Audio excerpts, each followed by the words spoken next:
بسم اللہ الرحمن الرحیم۔ السلام علیکم ورحمۃ اللہ وبرکاتہ۔ الحمد للہ رب العالمین والعاقبۃ للمتقین والصلاة والسلام علی سیدنا وحبیبنا محمد وعلی آلہ واصحابہ اجمعین۔ اما بعد فاعوذ باللہ من الشیطان الرجیم۔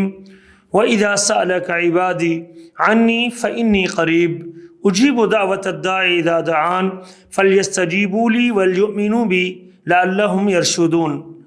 گرامی قدر بھائیوں اور لائق احترام ساتھیوں، آج رمضان المبارک کی 7ویں مجلس ہے، اور اس مبارک مجلس میں ہم دعا کے حوالے سے چند گزارشات آپ کے سامنے رکھیں گے۔ سب سے پہلی بات تو یہ ہے کہ دعا عبادت کی قسموں میں سے ایک قسم ہے۔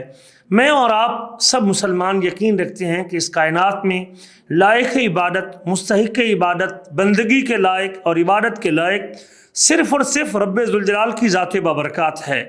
عبادت اللہ کے علاوہ مخلوق کی نہیں ہو سکتی۔ اگر کوئی شخص اللہ کی عبادت مخلوق کے لیے کرتا ہے، کسی نبی کے لیے یا کسی مقرب فرشتے کے لیے یا سورج چاند کے لیے یا کسی مخلوق کے لیے، وہ کام کرتا ہے جس کو اللہ تعالیٰ نے عبادت قرار دیا ہے اور جس کا اللہ نے حکم دیا اپنی ذات کے لیے، تو وہ شخص اللہ کے ساتھ شرک کرے گا۔ ان عبادت کی قسموں میں سے ایک قسم دعا ہے، جس کا اللہ نے اپنی کتاب میں 8 مقام پہ حکم دیا ہے، اور اللہ فرماتے ہیں وَقَالَ رَبُّكُمُ ادْعُونِي أَسْتَجِبْ لَكُمْ۔ تمہارے رب نے کہا کہ تم مجھ سے دعا کرو، میں تمہاری دعاؤں کو قبول کرتا ہوں۔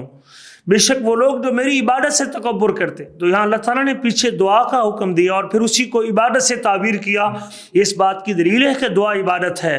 بے شک وہ لوگ جو میری عبادت سے تکبر کرتے ہیں، وہ رسوا ہو کے جہنم میں داخل ہو جائیں گے۔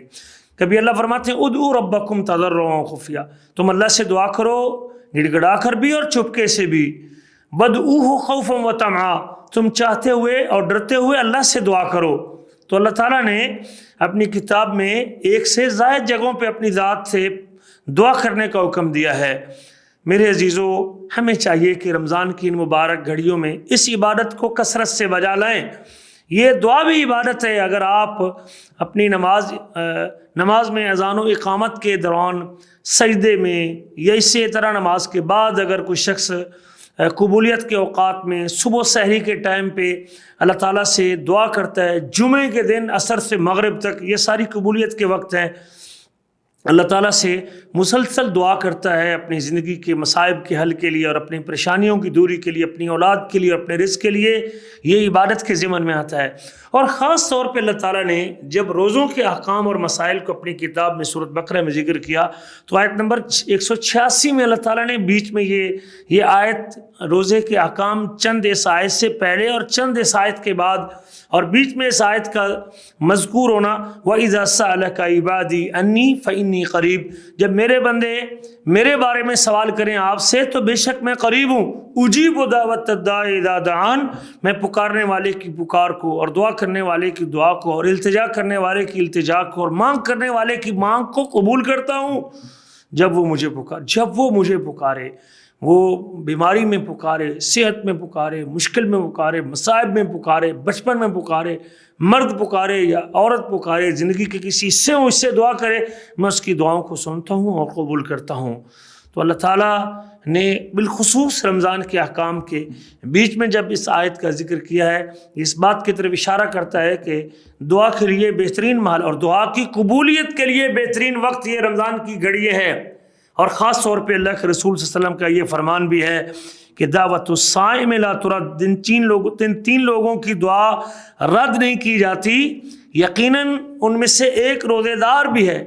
روزے دار کی دعا رد نہیں کی جاتی، روزے دار کی دعا رد نہیں ہوتی۔ آدمی روزے کی حالت میں ہو، اگرچہ افطاری کے وقت دعا کرنے کی کوئی صحیح روایت تو موجود نہیں ہے، لیکن چونکہ وقت افطار سے پہلے آدمی روزے دار ہوتا ہے تو اس وقت وہ دعا کرتا ہے، تو یقیناً وہ روزے دار کی دعا ہے، اور وہ اپنی التجا اور اپنی عاجزی اور اپنی انکساری کی انتہا کو پہنچ چکا ہے، اور جب وہ اپنے اللہ کی بندگی میں نڈال ہو چکا ہے اور اپنے مالک کے سامنے التہا کے ساتھ اور بڑے ہی یقین کے ساتھ جب وہ ان گھڑیوں میں دعا کرتا ہے تو اس دعا کی قبولیت کے چانس بڑھ جاتے ہیں۔ بس ایک شرط ہے کہ آدمی کو دعا یقین کے ساتھ کرنی چاہیے۔ نبی کریم کے ارشاد گرامی ہے ادعوا اللہ وانتم موقنون بالاجابہ، تم اللہ سے دعا کرو اور تمہیں اس کی قبولیت کا پورا یقین ہونا چاہیے۔ دعا باوضو کرنی چاہیے، قبلہ رخ ہو کے کرنی چاہیے۔ دعا کے آداب میں سے ایک ادب ہاتھ اٹھا کے دعا کرنا بھی ہے۔ دعا کے آداب میں سے اللہ کی حمد و ثنا شروع میں پڑھنی چاہیے اور کرنی چاہیے، اور نبی کریم صلی اللہ علیہ وسلم پر درود پڑھنا چاہیے۔ یہ دعا کی قبولیت کے چانس کو بڑھا دیتا ہے۔ نبی کریم کا ارشاد گرامی اللہ تعالیٰ بڑے حیادار ہے اور بڑا سخی ہے، اسے شرم آتی ہے کہ جب اس کا بندہ اس کے سامنے اپنے ہاتھوں کو پھیلا دے تو وہ اس کے ہاتھوں کو خالی لوٹا دے۔ اللہ سے دعا ہے کہ اللہ ان مبارک گھڑیوں میں، رمضان کے ان ایام میں، رمضان کے ان دنوں میں اور رمضان کی ان راتوں میں کثرت سے اللہ ہمیں اپنی ذات سے مانگنے کی توفیق نصیب فرمائے۔ اللہ ہمارے گناہوں کو معاف فرمائے، اللہ ہماری بخشش فرمائے، ہمارے والدین کی مغفرت فرمائے اور ہمارے بچوں کو نیک اور صالح بنائے۔ اللہ نیکی اور خیر کے راستے پہ چلتے رہنے کی توفیق نصیب فرمائے۔